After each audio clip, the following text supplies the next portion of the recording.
I've received a lot of comments similar to this one where people are chalking up the existence of sex offenders, sex abuse, and pedophilia as being this magnificent creation by the patriarchy.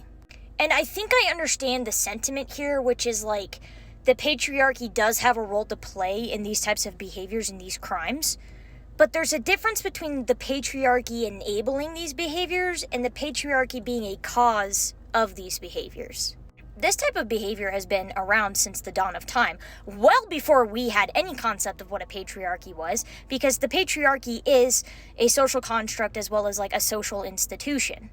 And so sitting here and having people say, oh, it's the patriarchy's fault, is taking the onus off of the perpetrator and putting it on this random-ass social construct that realistically has not created these behaviors and these problems.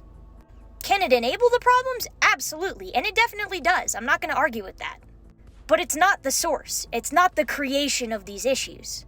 Because these issues have existed since before the patriarchy existed. And all that you're doing is shirking the responsibility from the perpetrator onto this system that the perpetrator happens to be a part of.